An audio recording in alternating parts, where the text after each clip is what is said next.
Hey, Keith McCrone here from the Ultimate Track Day Experience.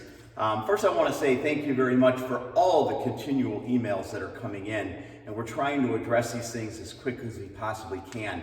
Now, I gathered all the emails together that were sent in, and by the way, if you'd like to send an email in and you have a question on maybe a situation, driving situation, or handling of the car, or type of car, anything related to racing, go ahead and reach out to us at info@utde.racing. That's info@utde.racing.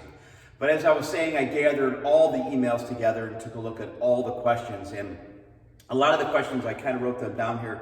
Tire pressure questions, inconsistency, what gear should I be in, reading the car. So I'm assuming that when you're in the car and feedback from the car to know what adjustments to make. So those are all very, very good questions and very important questions. But what I'm going to do is I'm going to go ahead and create what I call a 5-part series. So I'm going to cover each one of these things over the next 5 weeks.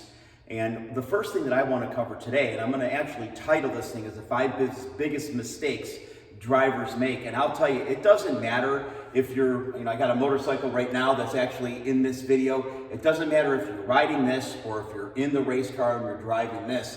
This is one of the biggest mistakes that I see a lot of riders make and a lot of drivers make, but they tend to be too tense. I mean, let's face it, maybe this is new for you. You're going on the track for the first time, or you're in a car that you've never been on, or on a motorcycle you've never been on before, or you're, somebody that, has got some experience, but you've been out of it for a little while, now you're getting back into it. I mean, you could tend to be nervous, and I think when you get nervous, you end up getting tense. And when you're tense, you end up getting stiff.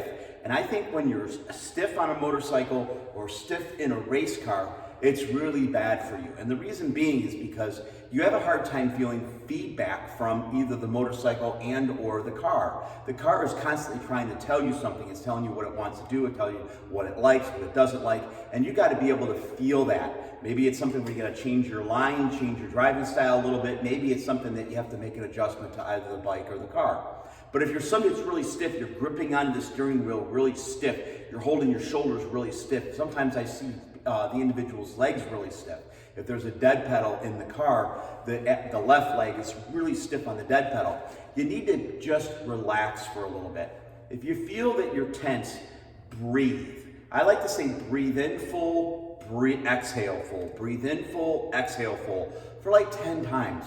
Calm down.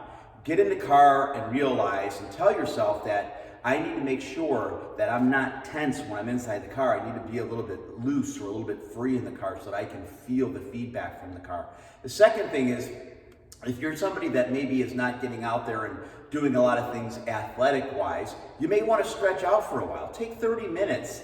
I mean, start getting those shoulders loosened up. Start to get the twisting in the center of the body to get your core loosened up. Start loosening up your legs a little bit. Get your back loosened up. Get your arms loosened up. That's another thing that's going to cause you to be a little bit less tense when you're inside the car.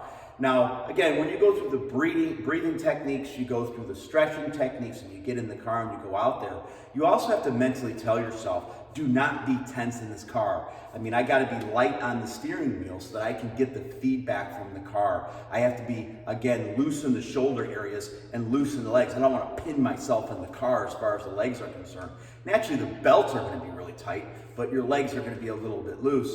Start off slow, pick up the drive line while you're still being loose in the car. Start getting a rhythm back. If you've been out of the car for a while, you're at a new track, it may take you to the second session, maybe the third session, until you're real limber in the car, I should say, and at the same time, you're starting to get good feedback from the car.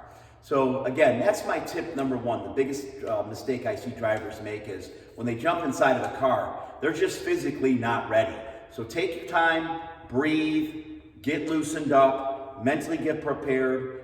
Remember, the first session is knocking the rust off, getting to know the lay of the land. When we get into the second session, that's when maybe you're going to be a little bit loose. You kind of know exactly where the track goes. And then you're now going to be able to start working on consistency. You're going to be continually hitting your braking points, your turning points, your apex, your exit.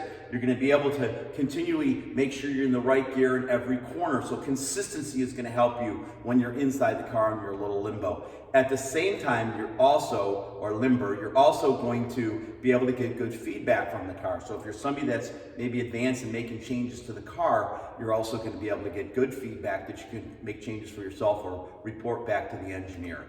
So I hope that helps out. I will see you next week on the driver's biggest mistakes.